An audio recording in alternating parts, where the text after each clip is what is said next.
also 8 points and 4 rebounds. Coach, your opening thoughts on tonight's game against Tennessee? Well, defensively, I thought they won the game at that end of the floor. 13 steals, and 8 of them in the first half, which, if you take, I told our team that we had 10 turnovers at half, which is too many, but the too many was 8 of those 10 were steals, and the transition points were 10-0. And so, instead of being down 6 at half,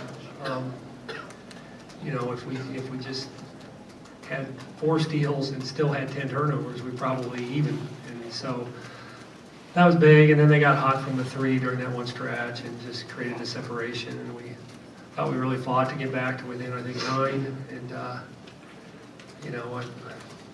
they're just defensively, they pushed us out, and we just couldn't put enough good possessions together to get consistently good looks. And so they're a really good team.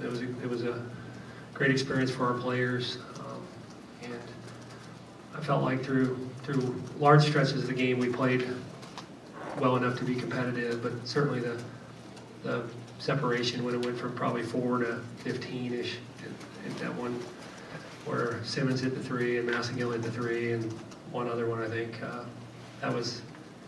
that made it pretty tough. And then, like I said, we fought back, but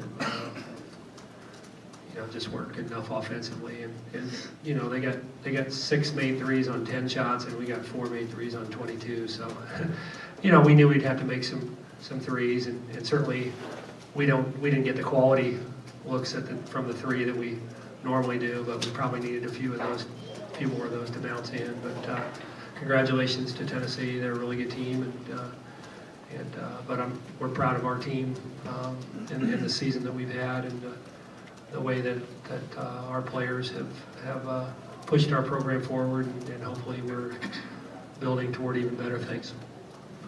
Now take questions for the student athletes. Once again, please state your name and affiliation before asking your question. Front row. John Adams, Knoxville East Center. For both players, your coach mentioned Tennessee's defense. What was the greatest challenge going against that defense? Were they maybe a little quicker, more athletic than the average team in the line?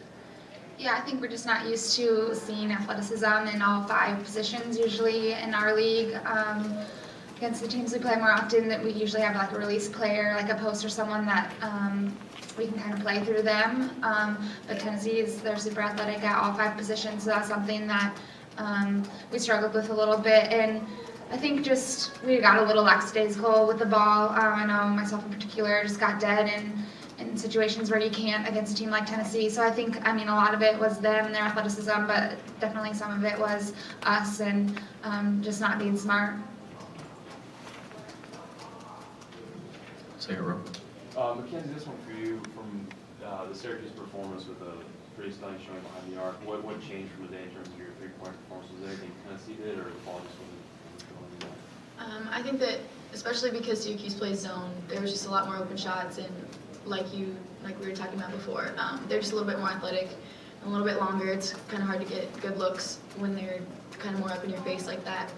And coming off a game like that, everyone knows that you just made 6 threes, so it's kind of easier to get up and recognize that.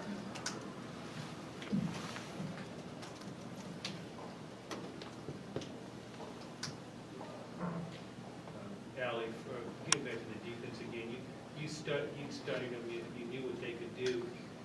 Did that prepare you for it a little bit, or was it still somewhat of something you weren't used to once you just actually got playing against it?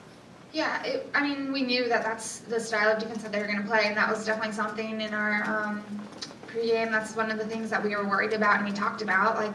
But you can't prepare for that really in 2 days. Sure, back home we could have had practice boys come in or something like that, but there's no way to replicate that in such a quick turnaround. So we were definitely aware of it and focused on that, but just weren't able to capitalize on it tonight. Second row. Josh Ford with the World Herald. Talk about the run in the second half that the coach mentioned. What happened there defensively that sparked their run? Yeah, we just had, turnovers just like in the first half as any, and they just got threes out of it versus their layups in the first half. They're getting layups, which still in the first half, like, got the crowd into it, got them going. In the second half, they just got threes, and so maybe those first half turnovers got them a little more in rhythm and in flow to hit shots in the second half, but I don't think anything in particular changed in the second half. They're still kind of the same turnovers that led to transition. They just got open threes instead of layups. For you, Allie, the three's not really falling in the first half, is still very much in the game. Is the game you're on, those shots from behind the arc when falling back really frustrating? Yeah, I mean, a little bit. Obviously, when shots aren't falling, that gets frustrating. At halftime, we still very much believed that we were in the game. Obviously, we addressed the turnovers and the rebounding and wanted to make adjustments at halftime, really lock in on that. And we believed if we could rebound in and not turn the ball over, that we could win the game. And I think we did a better job of rebounding in the second half, but obviously those turnovers were still there and they capitalized well. Any other questions for the student athletes? All right, ladies, you'll be dismissed back to the locker room for the remainder of the open locker room period. We thank you.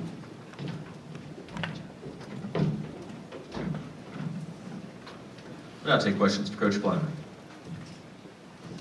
Jim, going back to Tennessee's defense, do you think your team maybe because of the athleticism and quickness, your team shot too quickly in times of some of their possessions? Yes, but yes, I mean, our goal was to really try to lift them up, and, you know, we use the phrase, use their pressure against them. So we try to expand the floor, cut higher, give you more driving lanes, you can back screen out of that, and, you know, we said, or we felt like that we wanted to kind of elongate possessions to, you know, to take advantage of what we do well, which is screen cut and play more of a motion offense. So I thought there were times where we did that. We got some, I mean, you know, Allie hit it. They speed you up because they're longer, and I mean, it's not just athleticism, it's length, you know, our decision making wasn't what it needed to be in terms of both shot selection, but also, you know, when to drive it and how high to cut. And so I think that, you know, as Allie said, the ability to replicate that in one day is difficult. And we've struggled against pressure teams. I mean, we've struggled against Kansas early in the year. We scored 48 points. Wichita State in our league does that to us. And so, you know, that's something that we've talked about and tried to get better at. And I felt like we had, over the course of the season, gotten better at that. But, you know, the other thing is you know, you know, basically having it be a road game. I think kids get sped up even more when the crowd gets into the game. I thought during that one stretch, you know, that became a little bit of an issue.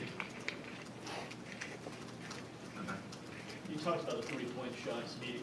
Did you think there was a certain number you were going to need to hit to have a realistic chance of winning? And what was it how the looks you were getting tonight, how did it compare to the looks y'all generally don't?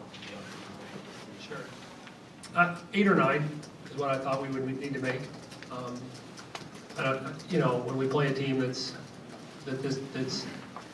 going to be difficult to score inside, I think 8 or 9 is a reasonable target. And I knew they were going to be well prepared to take away the 3 line, but we still feel like we can move it well enough, and we have enough shooters and enough depth to play different kids. But I would have, you know, I mean, realistically, I felt like we needed to make at least 8 or 9.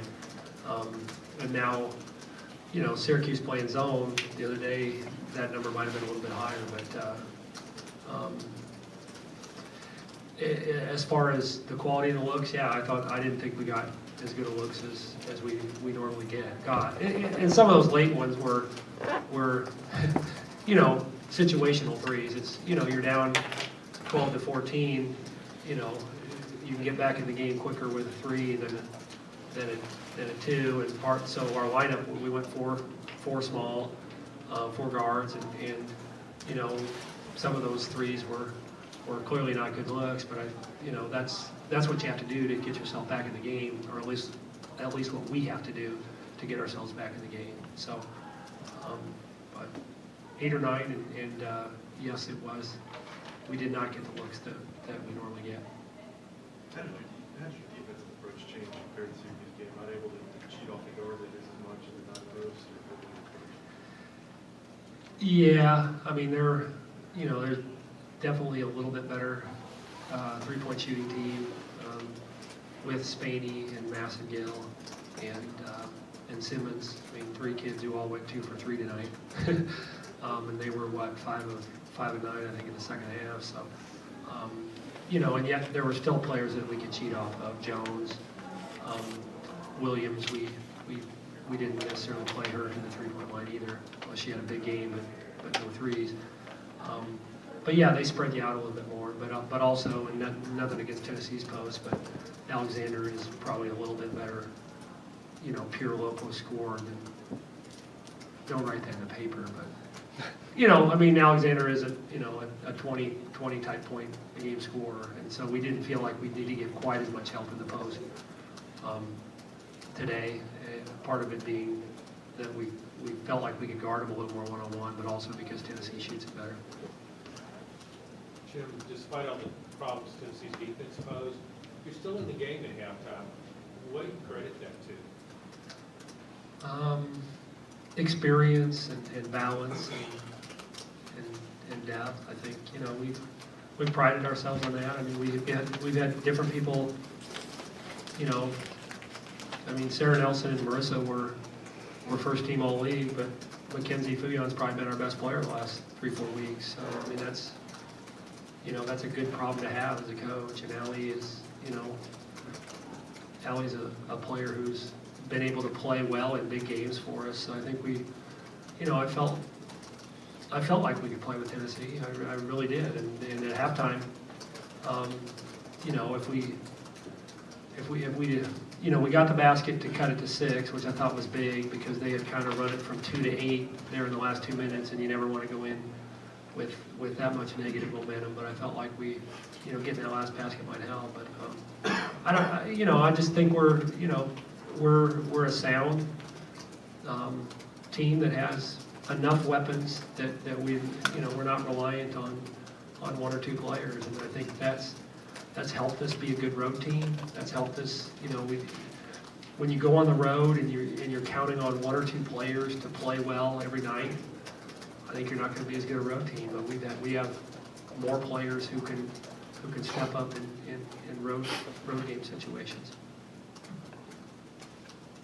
Is there a final question? All right, Coach, thank you very much. Thanks.